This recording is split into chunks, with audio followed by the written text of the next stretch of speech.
स्वागत है आप सभी का सोशल वॉइस हिंदी पर। मैं आपके साथ मुस्तफ़ा चौधरी और मेरे साथ इस वक्त मौजूद हैं बहुत ही महान शख्सियत Shri Chandralal national inter college Kahandla के प्रिंसिपल श्री सुशील कुमार जी।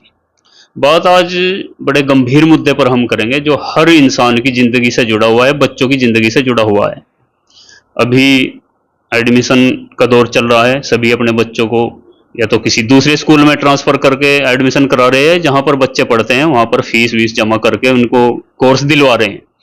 लेकिन कोर्स कहाँ से लिया जाएगा? प्राइवेट स्कूलों की स्थिति आप सब बेहतर जानते हैं।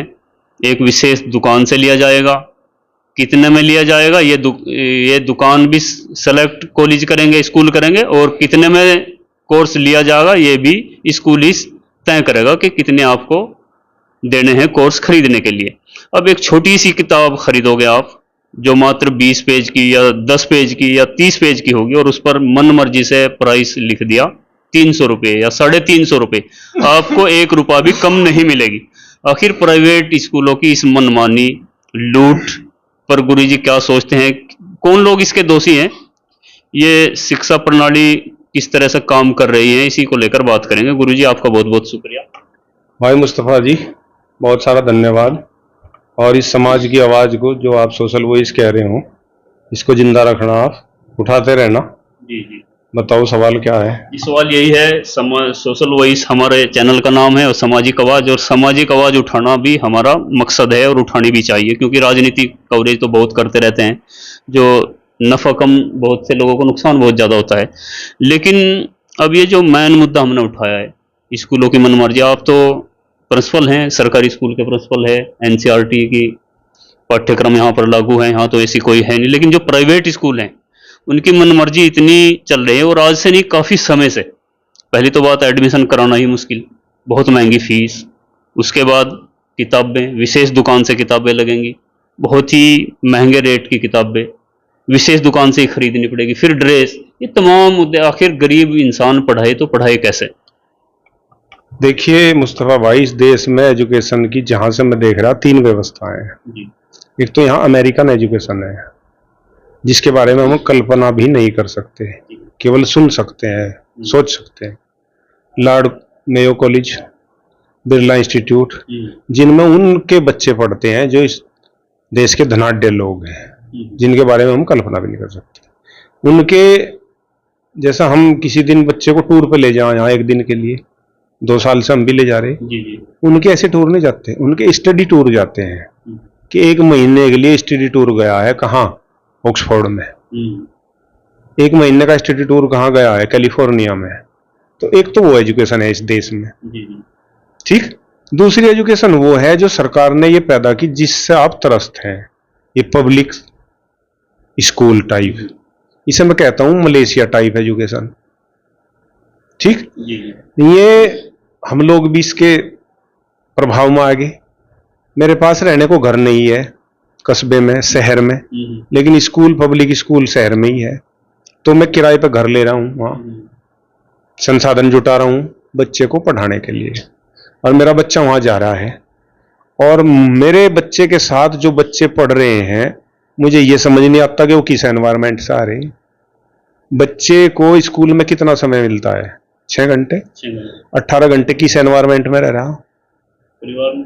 परिवार में, समाज में। बस में 1 घंटा जाने में लग रहा है, 1 आने में लग रहा, ठीक, वो भी समाज में रह रहा। किस एनवायरनमेंट के बच्चे हैं उस बस में?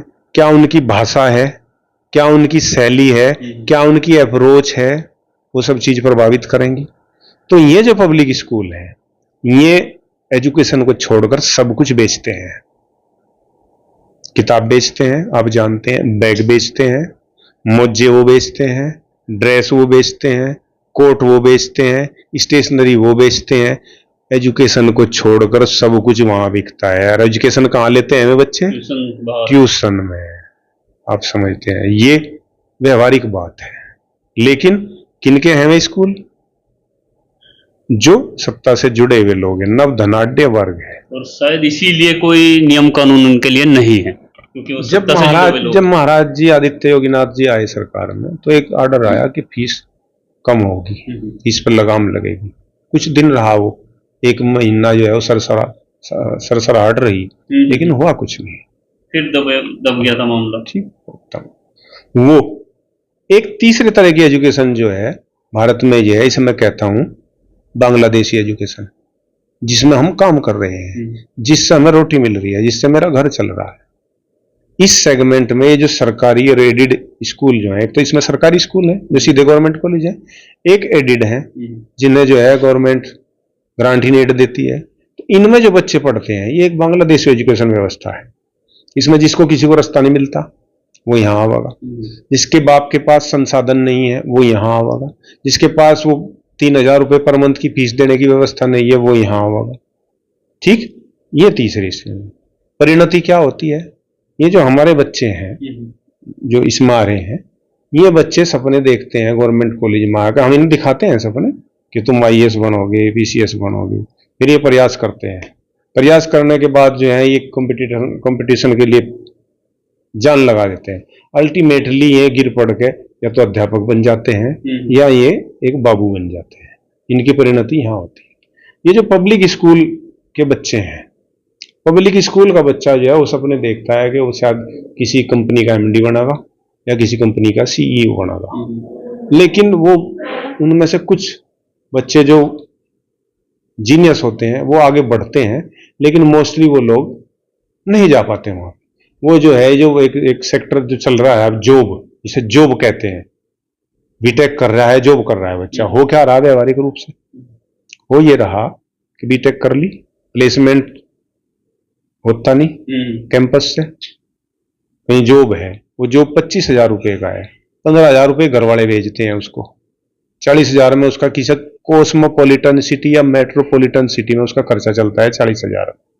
15,000 घर से जा रहे, 25 से मिल रहे, 40,000 रुपये में उसका जीवन निर्वाह हो रहा है। वो 5-4 साल या 3 साल 2 साल निर्वाहन करता है, फिर पड़ोसियों को बताना शुरू करें भाई इसका रिश्ता करवाओ, लौंडा तो इंजीनियर है वहां, फिर किसी समाज की बेटी को उसके पल्ले बांध दिया जा। अगर वो बेटी इतनी काबिल है कि उसके साथ खड़ी होकर 40-50 वो कमाती है तो वो घर चल जाता है, नहीं 2 साल बाद उसके बर्तन उठा के उसे गांव में ले आवे, हम डिप्रेशन का शिकार हो जाते हैं। उसे हम बर्तन उठा के उसे गांव में ले आवे, चल अब तो ब्याह हो गया, अब तो घर रह लिए, उसकी परिणति ये हो रही है। वो जो वो मैंने पहले में बताई थी अमेरिकन एजुकेशन, उसके बच्चे जो है वो कंपनियों के MD हैं, CEO हैं। हमारे भारत में जो है 5 स्कूल और हैं, RIMS राष्ट्रीय इंडियन मिलिट्री स्कूल, ठीक, एक हिमाचल में HL में, एक बेलगांव है, एक बेंगलोर है, 2 कर्नाटक में है, 2 राजस्थान में है, जयपुर और अजमेर। ये बहुत पहले से है, बहुत रिनाउंड इंस्टीट्यूशन है। इसमें आप जरा मुझे ढूंढ के बता दीजिए, सर्वे रिपोर्ट मैंने तो पढ़ी थी 2 साल पहले NSSO की।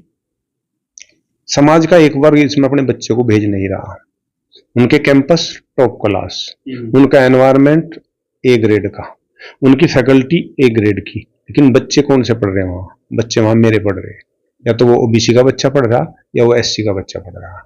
देश का जो कुलीन वर्ग है वो अपने बच्चों को वहां एंट्रेंस एग्जाम में भी नहीं बिठाता, ऑल इंडिया लेवल का एग्जाम होता है, वो नहीं बिठा, वो कहता है यहाँ इनके साथ हमारे बच्चे थोड़ा ही पढ़े।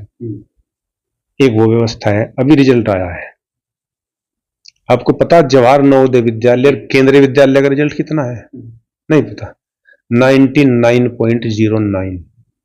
हमारे जो केंद्रीय विद्यालय हैं देश के, उनका जवाहर नवोदय विद्यालयों का रिजल्ट 99.09% है, ठीक, वो भी CBSE सिलेबस है। एक ये जो ये आपके ये पब्लिक स्कूल टाइप है जिन्होंने त्राईमाम करवा दिया, इनका रिजल्ट पता आपको कितना है? 94.57, 94.5%। और जिस सेगमेंट में मैं काम करता हूं, गवर्नमेंट और गवर्नमेंट एडेड में, इसका रिजल्ट कितना है? 86.72। ये रिजल्ट की स्थिति है हमारे देश में। जो है आज 90% से ऊपर के बच्चे जो हैं, अभी जो रिजल्ट आया है वो 2,12,384 है। सोच के देखो आप, 90% से ऊपर 2,12,384 बच्चे हैं, और जो 95% से ऊपर है में 47,389। सर, जैसे चुनाव का माहौल चलता है, जैसे आजकल चुनाव का माहौल है, तमाम पार्टियां रेवड़ियां बांटती हैं, एक 5 किलो राशन दे रहे हैं तो दूसरी पार्टी ने घोषणा कर दी कि हम आएंगे तो 10 किलो देंगे। तो क्या इस शिक्षा पर क्यों बात नहीं करते कि हम आएंगे तो हम शिक्षा को बिल्कुल फ्री करेंगे, अच्छी शिक्षा व्यवस्था देंगे, ये जो प्राइवेट स्कूलों की भरमार, ये मनमर्जी की लूट है, इस पर लगाम लगाएंगे। इस तरह की बात कोई भी पार्टी नहीं करती। श्रीमती इंदिरा गांधी जी देश में एक आयोग आया था, उस आयोग ने अनुशंसा की थी कि एजुकेशन को बजट जो है कम से कम जीडीपी का 4.5% हो। तो इंदिरा जी शिक्षा नीति लेकर आई 68 में, उन्होंने जो है 4% बजट दिया एजुकेशन को, भारत की जीडीपी का 4%। और वो इस देश की अकेली प्राइम मिनिस्टर थी जिन्होंने ये बजट दिया था। उसके बाद से आज तक किसी माई के लाल में दम नहीं है कि एजुकेशन को बजट दे दे। क्यों? क्योंकि अगर लोग पढ़ लिए ना तो सवाल करेंगे। पढ़े लिखे से आज नेता भी परेशान है, ब्यूरोक्रेट भी परेशान है, पड़ोसी भी परेशान है, सब परेशान है पढ़े लिखे आदमी से। तो देश का जो पॉलिटिकल सिस्टम है वो नहीं चाहता कि कोई पढ़ ले। एक वो हुई है थिंकर, तो आज का टाइम ये 4 से घट के करीब 2% के जीडीपी के 2%। इस पर मैं कोई टिप्पणी नहीं करना चाहता। साइंस का बजट पूछ लो कितना है, साइंस में रिसर्च का बजट पूछ लो कितना है, ठीक, एजुकेशन का बजट पूछ लो कितना है, इस पर मैं कोई टिप्पणी नहीं करना चाहता। जो देश चला रहे वो बेहतर जानते हैं कि तुम क्या कर रहे हो, ठीक। यानी कि कोई भी सरकारें हैं जानबूझकर एक शिक्षा का ऐसा बंटवारा कर दिया कि जो धनाढ़ लोग होंगे, जो संपन्न लोग होंगे, उन्हीं के बच्चे पढ़ पाएंगे, और जो एक वर्ग जो निचले स्तर का है वो बिल्कुल पढ़ाई से कोसों दूर। और ये स्थिति मैं देख रहा हूं कि शायद दिनों दिन बद से बदतर होती जा रही है। शिक्षा, एक उदाहरण बताऊं, हमारा एक बेटा 2015 में आईआईटी बीएचयू से बीटेक करके आया, ठीक। उसकी फीस थी पर सेमेस्टर 26,500 रुपये, ठीक। हमारा दूसरा बेटा 2016 में आईआईटी रुड़की ज्वाइन किया सिविल में, उसकी फीस थी 1,34,000 रुपये पर सेमेस्टर, और 16,000 रुपये उसके थे हॉस्टल के, 1.5 लाख पर सेमेस्टर। एक आम आदमी कैसे पढ़ा लगा बच्चों को? नहीं पढ़ा सकता। और 4 साल तक वो फीस दी हमने, ठीक। अभी पीछे से जानकारी आई थी कि आईआईटी में जो फीस का स्लैब है वो आईआईएम का स्लैब लागू होने जा रहा है, लेकिन वो चुनाव की वजह से नहीं हुआ। संभवतः अगर एनडीए सत्ता में आ गया तो हो सकता है वो आईआईएम का स्लैब लागू कर दे। तो इस दिशा में तो कोई सोच नहीं रहा कि आम आदमी के बच्चे कैसे पढ़ेंगे।